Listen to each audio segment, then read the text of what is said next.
ngo isanduku igeze ku mupaka 70 bahita bapfa bagerageje kureba ku gasanduku kari hejuru y'umutima w'Imana. Nujya gukora ikintu ntukagikore ngo bakurebe, cyo gikora kugira ngo Imana ikurebe izakwiture. Abaheburayo barapfa 70 kandi ntabwo hapfuye abasivili, hapfuye abana b'ubutambyi. Ntabwo ihema rizongera kubishiro. Ihema ndashaka kurizana mu murwa wanjye ariwo twita Jerusalem ubungubu, kubera ko muri Yerusalemu hacicijwe n'inkuta. Imbere hari umusozi wa Golgota, inyuma hari Elayono, hirya hari Witabora, hariya hari uwa Moriya. Yerusalemu iri rwagati y'imisozi, kandi mu ruhande rw'ibumoso hari undi musozi bita uwa Siyoni ubaho ingabo z'igihugu. Rero iyi sanduku ni ihema ry'Imana. Yorodani y'ubumana nyifashe nkayituza hafi.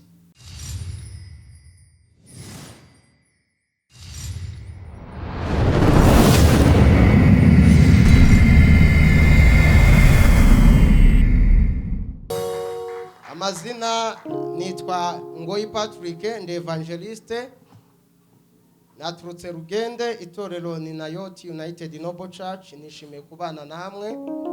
Dushimiye ubuyobozi bw'itorero bwatugiriye icyizere tukaba turi muri iki gikorane cyangwa se iki giterane. Izina ry'Imana rihimbazwe.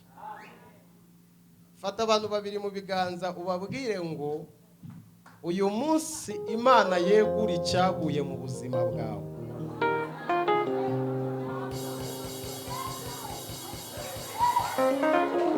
Iyo ubyumvise wari kuzamura haleluya.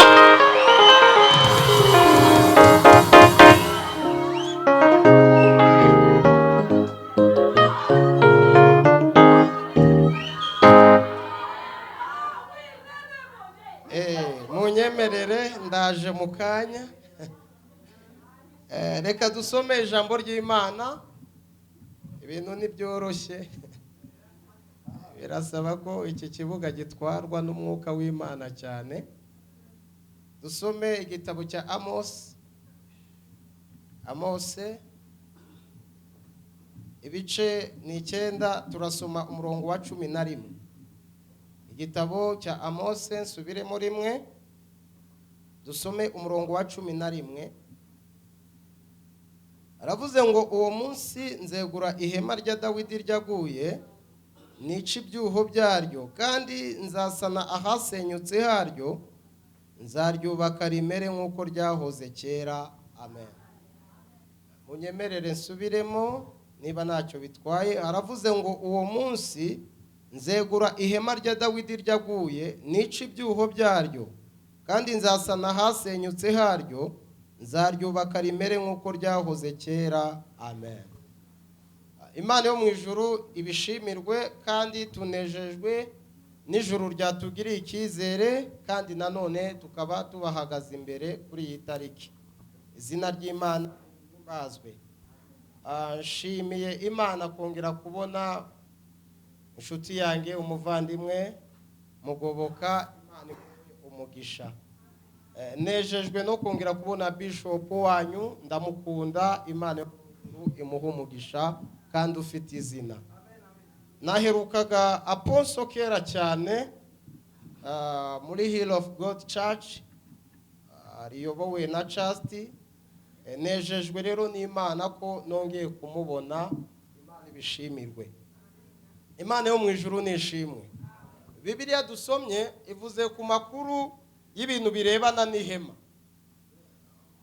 Mubwire ngo kandi nawe wazanywe n'ihema.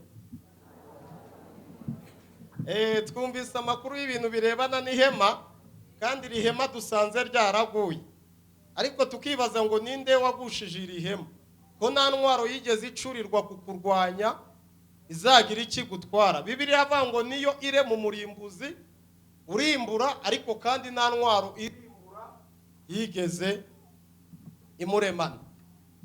Ariko Bibiliya iravuze ngo ihema ryaraguye, kandi iri hema mu kugwa kwaryo ntabwo risenywe n'izindi mbaraga, kuko nta yindi ntwaro yigeze icurirwa kugusha iri hema. Imana ishimwe. yabwiye Yeremiya iravuga ngo nguhaye kubika, nguhaye gusenya, nguhaye kurandura, nguhaye no gutera imbuto. Bivuze ngo gusenyuka kw'ihema wabigiramo uruhare, no kubakika kw'ihema nabyo wabigiramo uruhare. Nejejwe n'Imana kongera kubona mukuru wanjye tuvana mu ndimwe. Nyemerera ujye hejuru usuhuze iteraniro rya Yesu. Imana ishimwe. Urabona atari iby'agaciro kugera ahantu ukabona abavandimwe baje muhuje inyama n'amaraso. Yesu yaravuze ngo nibatakwemera iwanyu uzage n'ahandi, ariko bivuze ngo tuba dufite ibihamya by'uko n'imiryango izi neza ko twabonye ihema ryeguka. Rero munyumve mu gahe gatoya, niturangiza tujye mu bikorwa bindi imbere kandi by'umwuka. Mubwire ngo si iby'umubiri ni iby'umwuka. Umuzungu yabwiye umunyarwanda ngo bonjour, atumvise ururimi amureba nabi. Mubwire ngo Kinyarwanda turi bene Kanyarwanda, mubwire ngo uraho neza. Aramubwira ngo bonjour, undi atabyumvise amureba igitsure. Umuzungu ibi bintu tubyihorere bitabyara amahane. Shimiye Imana ko muri mu mwuka nta mahane muri buteze. Imana ibahe umugisha. Iri hema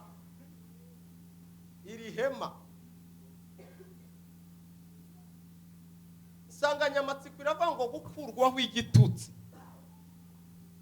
N'umushumba uvuye hano bivuzeho gukurwaho igitutsi. Kubaka Yorodani uraje wumva imbaraga zirimo zo gukurwaho igitutsi. Iri hema rivuzwe mu Bisiraheli, uwatangije uyu mushinga wo kubaka ni umugabo witwa Yakobo. Yakobo uva mwa Isaka, Isaka uva mwa Aburahamu. Ndakwibutsa ko mu bana bose Aburahamu yabyaye ntabwo bose ariko baremewe kubaka. Aburahamu yabyaye abana bagera muri 6 ndetse 8, ariko mu bana 8 havamo umwana umwe kugira ngo abe ari ujya kubaka. Aburahamu abana yabyaye kuri Ketura 6, uwitwa Zimurane, Yokishane, Medari, Midiyani, Yikiboshi na Shuwa. Nta numwe wari ufite umwiko nk'uko tuvuye kubikora aba afite proje yo kubaka. Aba bose Imana ibwira Aburahamu ngo basohore mu rugo ubasendane na mama wa. Umwana w'imfura ya Aburahamu ntabwo Imana yigeze imubonamo igikorwa cyo kubaka fundraising, ariwe mwana witwaga Ishimayeli, umwana wa Hagayi. Uyu we yirukanywe mbere y'uko Ketura na waza. Imana avuga ngo sora Ishimayeli nawe ntabwo azubaka. Imana ishimwe. Bigeze kuri Isaka, Imana itegeka Abrahamu, ramubwira ngo genda ushakire Isaka umugeni, umushakire umugeni amukomoka, kuko mbonye ko muri we harimo ibuye mfatizo ryo kunyubakira. Bwana Yesu asifiwe. Isaka arongora umunyapadanaramu. Ndifuza ko tugera kuri iri jambo mu gihe gitoya rivuga ngo nzongera kwegura ihema rya Dawidi ryaguye, tubihuze n'iri jambo Nehemiya yavuze ngo dukurweho kwitwa igitutsi. Bwana Yesu asifiwe. Ubundi umuntu ujya gukora abanza akitegereza, nyuma yo kwitegereza arashishoza. Igihe cya observation aritegereza, yamara kwitegereza agashishoza. Yamara gushishoza, umwuka mutegeka mu bye icyo agomba gukuramo, hanyuma akubakira Imana. Isaka ntabwo yigeze yubaka, ariko mu ruti rwe hagomba kuvamo amaboko agomba kubakira Imana. Bibiliya iravuga ngo Isaka aragenda abyarana na Rebeka, ariko amubyara abana b'imanga nyuma y'ubugumba. Izi ngumba zivugwa Biblia ivuga ko ari aba bana n'ubumuga iki gihe cyacu, ariko Bibiliya yo ivuga ko ari ingumba ariko zishyika muri 6. Buri mugore wese wabuze urubyaro yagombaga kubyara umwana ariko ufite icyo twita umwiko nibuye fatizo ryo kugira ngo ubwami bw'Imana bwaguke muri Isiraheli. Umugore witwa Sara yagombaga kubyara Isaka. Umugore witwa Rebeka yagombaga kubyara uwitwa Jacobo kugira ngo atangize nawe iki gikorwa. Iki gikorwa cyari mu biroto ariko kitarashyirwa ku karubanda. Rero Abrahamu ibyo yabwiwe ntabwo yigeze yubaka, na Isaka ntiyigeze yubaka, uretse umwuzukuru wa Abrahamu witwaga Yakobo akaba umwana uva mu nda y'umugore utarigeraga byara witwaga Rebeka. Marishi ndakwibutsa ko muri aba bagore hazamo uwitwa Mukamanowa wabyaye Samusoni, kandi muri aba bagore hazamo uwitwa Elizabeth wemeye kongera kunyurwamo na Eliya ari we Yohana. Muri aba bagore harimo umugore bita Lecho ari we wabyaye uwitwa Benyamini ndetse no kubitanga ubu uri umunyabwenge muri byo. Noneho ukuboko gutanga kugira umugisha kuruta ukwakira. Gutanga niyo fondasiyo iranga urukundo, kandi urukundo niyo fondasiyo iranga kuzimana. Urwo rukundo niyo formule y'icyo bita agakiza. Rero muri aba bana Yakobo arimo arava witwa Padanaramu, Bibiliya yavuga ngo mbere y'uko ajya Padanaramu ahunze Yesawu, ijambo riravuga ngo ariruka anyura mu butayu bwitwa Luzi. Ageze muri Luzi, ahantu hatari ibiryo, ahantu hataba amazu, ahantu utasanga ibiti, ahantu utasanga ubuzima. Ubu butayu bwaruze ni ubutayu burimo Scorpio n'imbaraga z'ubusabwe bw'inzoka. Yakobo hageze kubw'umunaniro, Yakobo hageze kubw'umubabaro araryama, ababajwe nuko asize iwabo, ababajwe na Rebeka atazongera kubona, ngo araryama arasinzira. Imbaraga zasinzirije Yakobo zimusinziriza mu butayu, ari nta nziriyo zimusinziriza mu butayu, ari n'amazi ariyo zimusinziriza mu butayu, ari nta biryo biriyo, ngo araryama arasinzira ararota. Mwumvise imbaraga zifata umuntu zikamuha viziyo yo kubona ko ahantu aryamye hari inzu idasanzwe. Biravuga ngo ararota. Imana nivugana n'umuntu utaryamye aho aryama ku gisasiro ngo arote. Biravuga ngo Yakobo akurura ibuye araryisegura. Uyu mugabo ntabwo yarasanzwe, uyu mugabo ntabwo asanzwe. Yakobo ngo yisegura ibuye ararota. Mu gihe yarotaga ngo abona ijuru rikinguka, abona abamarayika bamanuka, ngo bamwe baza ngo bazamuka abandi bamanuka. Yakobo areba karasisi karimo karakorerwa mu butayu. Kwa Rebeka ntiyigeze akabona, kwa Isaka ntiyakabonye. Ageze mu butayu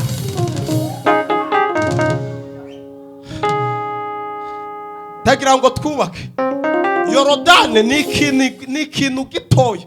Kuki nafashe isomo rivuga ngo kuri Yorodani bambuke? Ahubwo iyo Imana iri kubereka akantu gatoya mu mudugudu ifite yuzuye amazu.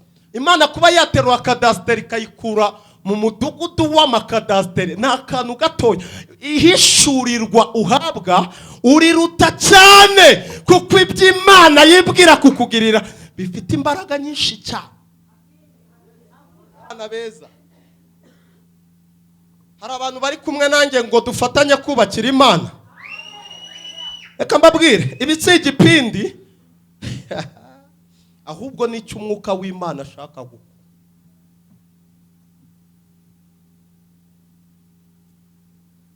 Kore mu kiganza umubwiye ngo Imana iguhereze umugisha ufite izina, umugisha ufite icyerekezo, uwo mugisha uba ufite imbaraga. Murimo muranyumva? Umugisha ufite izina. Uzi ko n'abapagani bamenya ko ufite Imana, n'abarozi bamenya ko ufite Imana. Ijambo rimwe rikomeye kugira ngo tugaruke kuri uru rufatiro. Reka iribuye turi kompare na Jordan tuvuye. Ukuri sinigeze mfata umwiko. Vandi siko bimeze, sinigeze wacu umenye nta n'umufundo ubayo. Ariko kubw'umurimo w'Imana twubatse. Sibyo Sam, kubw'umurimo w'Imana twubatse kandi tuzakomeza twubaka. Haleluya.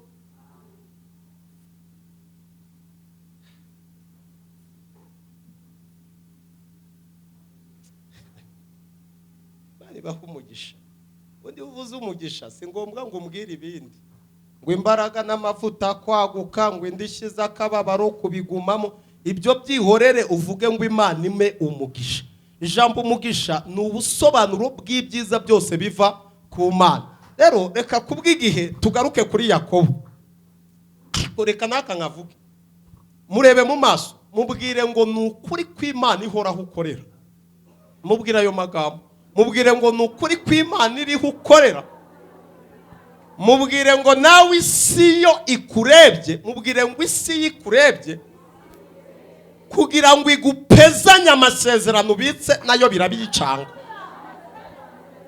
Amasezerano ufite ntabwo isi ishobora kuyasporta. Umupagani udafite Imana isi ishobora kumuterura yarangiza agatura mu cyaha. Umuntu udafite Imana isi iramuterura ikamutuza mu cyaha. Ariko umuntu ubitse Imana imutuyemo agatura mu isi kugira ngo ubone imbaraga zaterura umunyamasengesho, umunyamasezerano, umuramyi. Izo mbaraga nizibaho, reka mbabwire Elijah said nibibaho. Nta mbaraga, nta migambi, nta ntwaro, nta na kimwe cyaterura umunyamasezerano w'Imana. Mubwire ngo uri umutunzi. Reka mbaho urugero rworoshye. Urugero rworoshye. Reba mu burasirazuba bwo hagati, aho hantu bahita muri Middle East. Middle East haba abarozi ariko mpuzamahanga. Abarozi ba mbere bakomeye ntabwo ari Abanyafurika. Abantu bazi kuroga bigakunda ba mbere ni mu burasirazuba bwo hagati. Ndakwibutsa ko ariho urupfu rukomoka. Ni naho Adamu ava. Kuko Adamu akomokaho bita muri Irake, mu murwa mukuru wa Irake, mu birometero 80 usohoka muri uyu mujyi bita Bagdad. Niho ingobyi ya Edeni yari. Na Yesu Kristo dukorera nawe akomoka mu burasirazuba bwo hagati. N'icyaha niho gikomoka. Mukore mu kiganza umubwiye ngo rero urumva ko aho hantu hakaze. Ibyo Bibiliya ivuga ibitunga urutoki aho hantu. Urumva aho hantu ni hasanzwe. Ariko reka nkwereke imbaraga z'urufatiro rukurimo. Iyo abarozi bagerageje kukuroga bavuye muri Middle East, bakagerageza kukuroga biranga. Bagura uburozi muri East Africa, bakagerageza kukuroga bikanga. Bakabuguha mu mazina y'iwanyu, bakagerageza kukwica bikanga. Ubu burozi bakabufata, bakabuguha mu bitega, icyo bita kiranga cyangwa nyabingi, bakabuguha mu nkuba, bakabuguha mu mahembe. Amasituwasiyo 9 yose y'amarozi akagerageza kukuroga bikanga. Nukuri umwubatsi. Nukuri umwubatsi. Nukuri umwubatsi. Iyo babuguhaye mu mazina buraswata, babuguha mu biryo ho kugira ngo bukwice bukagukiza mibe. Iyo bagerageje guhinduramo gake kugira ngo barebe ko babugutega mu maguru, aho unyuze inzukira ziraza zikabufata zikabutwara mu myobo. Abo n'abarozi. N'abarozi si yemera. None sinzi kibaza tubwira ngo banyise umurozi, ubundi se wowe urebye ubona uri mu yeforomire. Niba abarozi si yemera barakugerageje bikanga. Yesu yaravuze ngo niba banyita Beelzebuli, abo mu rugo rwanjye muzitwa abana. Ariko abantu bumva bakwigurira ka fanta bahaguruke bazamure haleluya. Isi yaraduteruye ariko turayinanira. Nabyibuka mfite imyaka 20 nafatiwe mu mukwabo. Urananga guhurura n'ikintu gisa nko guhurura. Bamfatira mu mukwabo bangeza hitwa kwa Kabuga. Baravanga ikorera isi. Nibaza ko n'inzu na toilette force boutique sinayikorera. Ariko iyo ikorera isi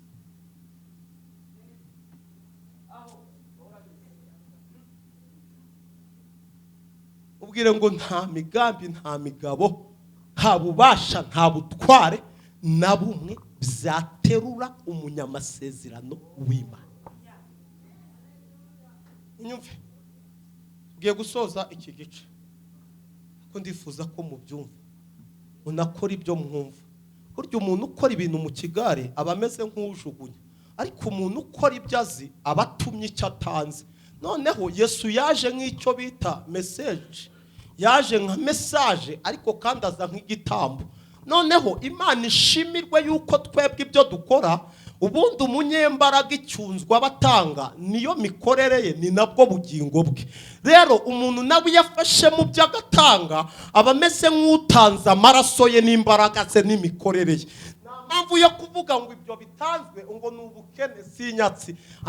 Ibyo bitanzwe turabibona ko ari amafaranga. Mu misozi 7 Yesu yatsindiye harimo urukuta rw'amafaranga, business. Rero nibi bikorwa dukenera bikenera ubutunzi, Imana igireba icyo utanze, ariko unagitume ukibwire ngo ndagutumye. Nubwo ngiye kubaka Jordan ariko nyeneye urubyaro, nubwo ngiye kubaka Jordan ariko nyeneye kuzamurwa mu mushahara, nubwo ngiye kubakira Imana ariko nyeneye yutume icyo utanze.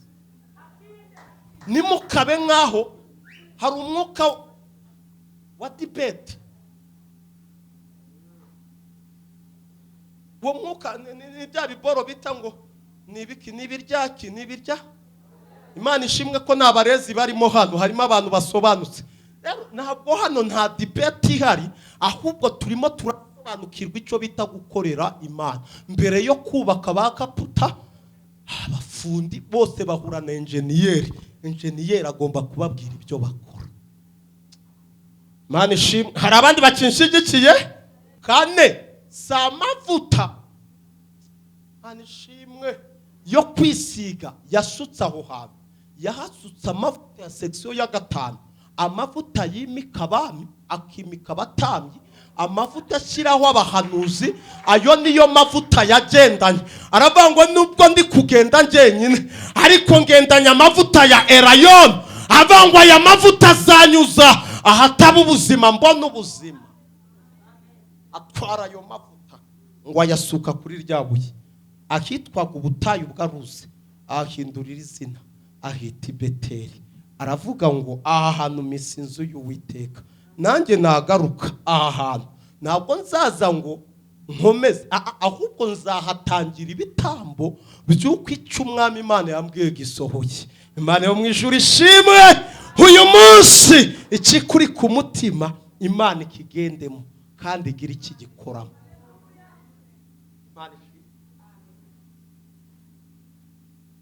Uru ruhererekane ruragenda rurirukanka.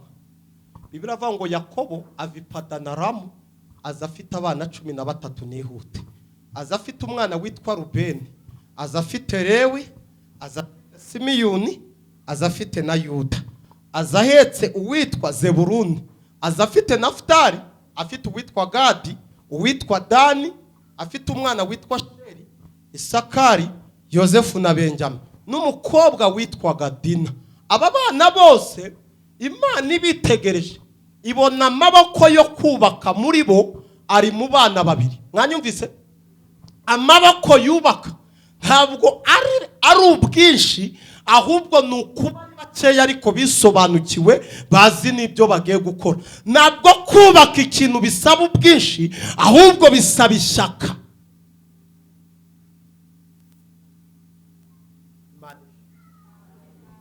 Aba bana bose ngo ijuru ribarebye ribona harimo babiri bonyine bakubaka.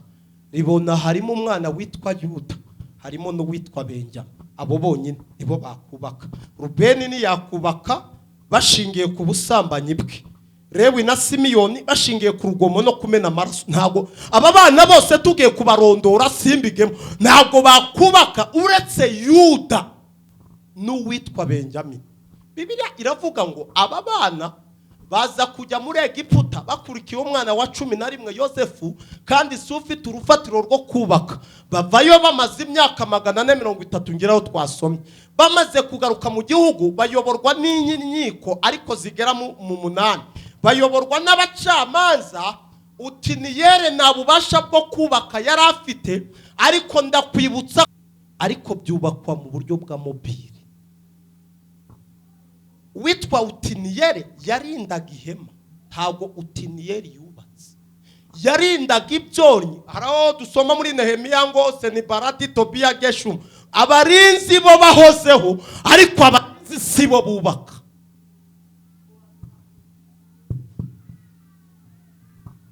Murimo muranyumva? Mana ishimwe. Ndumva hari utuntu turi kunyirigita muri iri teraniro, ariko reka mbabwire, hubaka imbaraga z'ubumana. Ehudi ntabwo yigeze yubaka, Debora ntiyigeze yubaka, yararinze. Gideyoni ntiyigeze yubaka, Yefuta ntiyigeze yubaka, Samusoni ntiyigeze yubaka. Yagombaga kurinda ihema n'umutima wayo. Bibiliya ivuga ngo mu gihe cy'uyu Eli ushinzwe kurinda imyubakire, ngo akanayikontorora, akinjira mu rusangiriro, akajya ahera akagera n'ahera hahera, ngo uyu mugabo, ngo abana be baratinyuka bajya kuzana umutima w'ihema, ngo bawukura ahera hahera. Imana irabareka barawutwara, bawutwara ku musozi witwe Benezeri. Abafilisitiya bari kuri Efake bahita bibuye umutima. Mubwire ngo ihema rihita risenyuka. Dawidi ko ataraza, Dawidi araturuka. Mukore mu kiganza umubwire ngo shyigikira umurimo w'Imana. Imana igiye kukwibuka mu bihe kandi bikomeye. Munyemerere tuzamure ibiganza tuvuge ngo harakabaho Imana yaduhaye ubuzima bikomeye, harakabaho Imana itanga urubyaro abandi barubuze, harakabaho Imana. Umutima barawiba. Imana ati kuko abantu atari bo bubaka, ari njye ubaha ishyaka ryo kubaka. Imana ijya mu Bufilisitiya, ijya kuzana umutima. Igiye kuzana umutima, Bibiliya baravuga ngo ibi byago biturutse ku Mana y'Abaheburayo. Bwana Yesu asifiwe.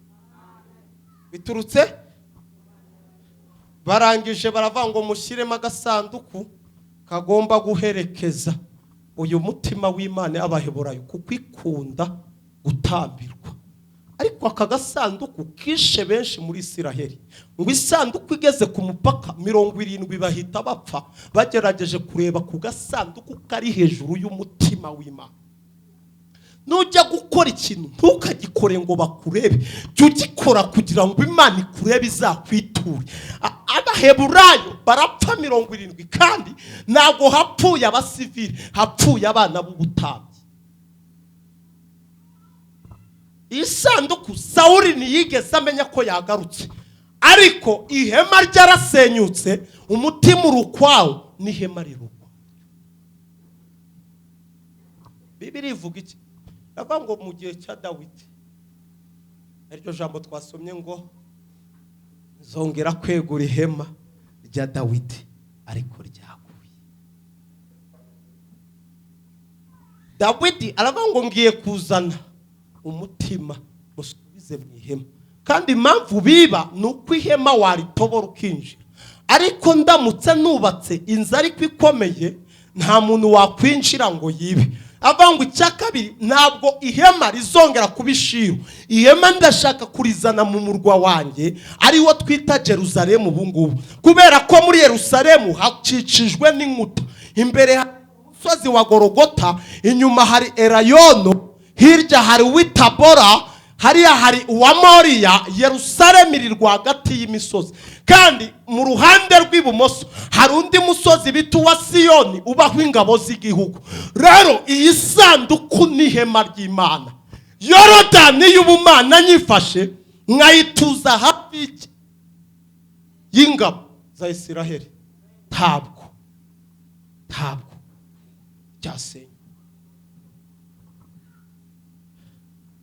Bibiliya avuga ngo Dawidi uyigiriyo nta materura uza, amugaho ati n'abandi batambye tugende. Abwira abadowega aravati tugiye kuzana isandu. Imana ireba ishaka rya Dawidi, ariko irebye ibiganza bya Dawidi, avati Dawidi bazubaka koko. Ukore mu kiganza ngo Imana yabonye ishaka ryawe. reka nkubwire, nubwo utafashe umwiko hariya ngo nawe ukozeho, ariko igikorwa wakora burya nawe waba wubakiye Imana.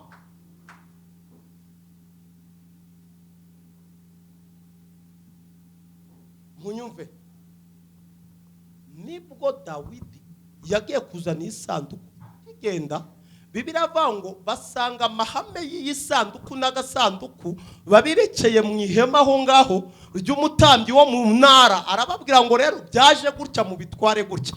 Dawidi ati uza we ni mwiza amahame y'itorero, ati ni mwiza amahame y'ihema, ati yego mufate tugende. Mu gihe babitwara, Bibiliya avuga ngo isanduku iguma kunka, ngo Imana ngo irababara, ngo ikora ku mutsi w'inka iratsikira, ngo uza agiye kuyiramira Uwiteka amutsindaho amuhora icyo cyaha gikomeye. Kubera iki? Ntabwo isanduku umutima w'Imana w'ihema ry'Imana ntabwo ugendera kunka, ugendera ku bitugu by'abatambyi.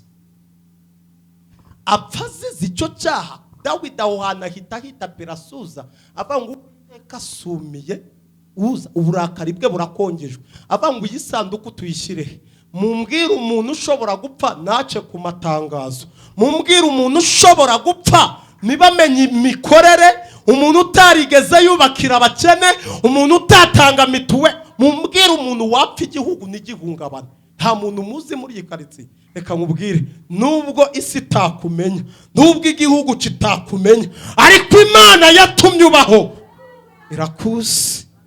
Dawidi baramubwira ngo hari umugabo bita Obidedomu mu gite, aravuga ati mwakabaye mwagejeje, munyumve tugiye gusenga. Dawidi yohereza isanduku ngo ikigera ku Obidedomu, ayikubisa amaso, aravuga ngo mbonye agahe ko kubakira Imana y'Abaheburayo. Aravuga ngo menye ko icyo ari cyo gihe umutima urahari ariko ihema ntirihari. Umva umugabo ufite ubwenge, aravuga ngo umutima urabonetse ariko ihema ntirihari. Reka mubwire, impamvu Jordan yakubakwa nuko umutima uhari, impamvu hakubakwa ibikorwa remezo nuko umutima uhari. Imana idahari ntago yaba yateranyije abantu bangana gutya ngo baze bicare. Tugiye mu bantu bize ibintu bijyanye na filozofiya n'ibindi nabyo za geography n'ibindi, bavuga ko ubundi kwicara cyane ko byica umugongo. Kabiri bakavuga ngo kwicara amasaha arenze 2 ntacyo ukora, ntacyo winjiza, ufite ikibazo. Biravuga ngo ibipfu by'ibibwiriza n'ibyidukirije ntacyo bitwaye kwicara mu ihema ry'Imana, naho waba urwaye umugongo ahubwo urakira. Kwicara mu ihema ry'Imana naho waba ufite ikibazo kirakemuka. Sanduku bayinyerereza ko Obidedomu ati madamu ngwino, abwira abana ati mwigireyo muyishyire ku buriri, noneho twebwe aha tuwahinduye ihema ry'Imana, twubaciye Imana aha hantu.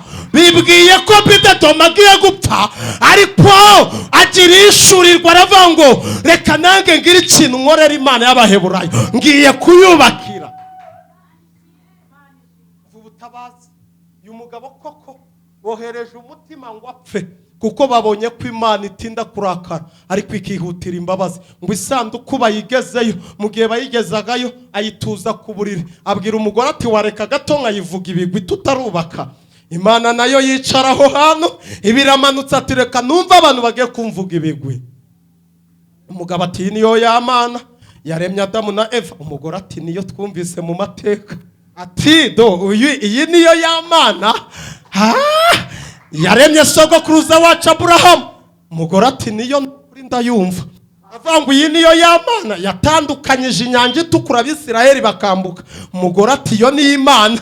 Umugabo ati niyo Mana yateje Farawo imbaraga z'amaboko yayo, amaboko aturuka mu kwaha, amaboko y'Imana aturuka mu bikeri, amaboko y'Imana aturuka mu nda. Umugore ati yo ni Imana, amaboko y'Imana aturuka mu bibugu.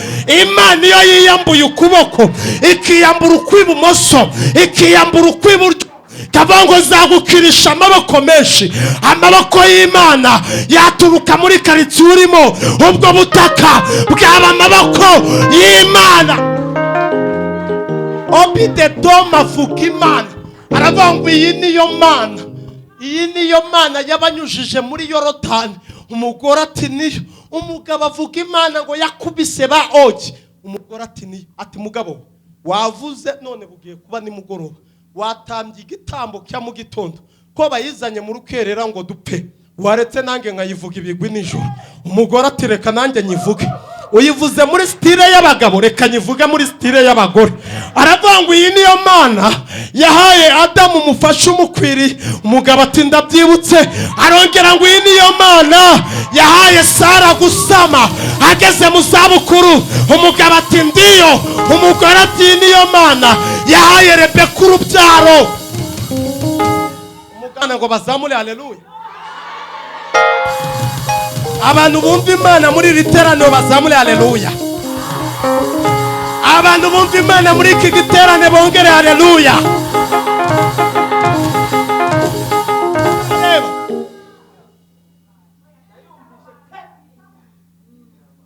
Iyi niyo Mana amuga ngo yahaye urubyaro Mukamano. Mugabo ati ni Imana. Aravanguye Imana niyo Mana yahaye abagore agaciro na Debora aratsinda. Ati yo ni Imana. Ngo Imana icyumva iyo mitoma mubwire ngo iramanuka. Imana ni yari ikivuga muri Isiraheli Kumupaka. Imana ni yavugaga. N'icyatumye Dawidi ajyayo nuko yabonaga abantu bose birundira mu ntara, agiye asanga n'isanduku, ariko Imana itakivuga kuko yatandukanye n'ihema. Ihema rifite Yorodani, ihema rifite ibikarabiro by'imiringa Besareli yubatse, ihema rifite mu rusangiriro rw'Abarewi, ihema rifite yitwa hera aho baturira, ihema rifite yitwa hera hahera. Ariko kuko nta hema rihari, Imana yaracecetse. Obidedomu yubaka ihema hiwe. Imana ihita ivuga. Munyemerere navuze umwanya munini nubwo ndi gusoza. Okay, reka niyiteho. Muzungu ntange ndaribahaye. Ni ubaho Uwiteka azagwa icyubahiro, ubutunzi n'ubugingo. Ikibyimba kimwe k'izahabu, imbeba imwe y'izahabu byashoboraga kugukura mu ntara ukajya guturana n'umwami. Obidedomu Dawidi akajya yumva abatanga imfashanyo ni Obidedomu, abubakira imfubyi mu mujyi ni Obidedomu, abita kubababaye ni Obidedomu. Dawidi avangwa ariko iryo zina naho ndizi. Bamubwira ngo ni wa wundi twohereje y'umutima. N'Abisiraheli basigaye bajya gusengera kwa Obidedomu, amaturo yose bayahereza Obidedomu. Mwami, impamvu ubona ikigega cy'imari kiri kugenda kigwa hasi, ubutunzi bwose burimo burakatira kwa Obidedomu. Dawidi ataha. Umva Dawidi ntiyajyanywe n'isanduku gusa, yajyanywe n'inshingano z'igihugu. Aravuga ngo reka nshake icyatuma ngarura umutungo w'igihugu. Reveni yo muri Isiraheli. Aravuga ngo n'uyu mutima ndashaka kugarura muri Isiraheli. Dawidi ajyana ishyaka. Ntiyagiye avuga ngo agiye kubaka, ahubwo yagiye areba umwubatsi. Agezeyo mwumve ngiye gusenga. Aravuga ngo none Obidedomu ko nkuzaniye amaturo tubigenze gute? Obidedomu ati reka reka umwami. Dawidi ati reka reka ufite Imana niwe uyobora. Aba ngo dukora iki? Obidedomu ati Imana ikunda kuyirata. Dawidi ati ntago nagusiga Obidedomu, nyemerera iyi Mana tuyimure tuyikuri wawe tuyijyane mu murwa. Dawidi aragira ngo abantu bamugarukire kandi aragira ngo n'Imana yongeye kumugira icyizere. Dawidi abonye uburyo Obidedomu amwemereye aranezerwa, aramubaza ngo none nitugera imbere ntabwo inyica ko mfite projet yo kubaka ntabwo inyica? Obidedomu ati byina, nubyina ugatamba umutima ni ubanza guhimbaza, hanyuma ibindi byose bigakurikira. Zaburi 103 aravuga ngo mutima wanjye himbaza Uwiteka. Abaramyi bari hano ntago bari basaze, nta nubwo basinze, imitima yabo yabanje himbaza Uwiteka, n'ibindi birakurikira. Niyo mpamvu bitereraga hejuru.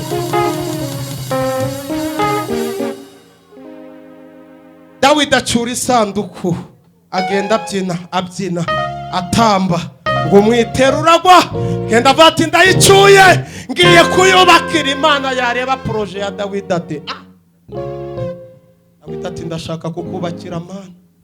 Imana ati Dawidi wamenye amaraso menshi, ndebye ishyaka ryawe, reka umuhungu wawe Salomo azanyubakire. Hanyuma ikamubwira igikorwa ugiye gukora ntikigarukiraho, ahubwo kinakomereze ku Mana. Rero munyemerere, umuntu uri kureba sibyo, iki gikorwa si cyiza.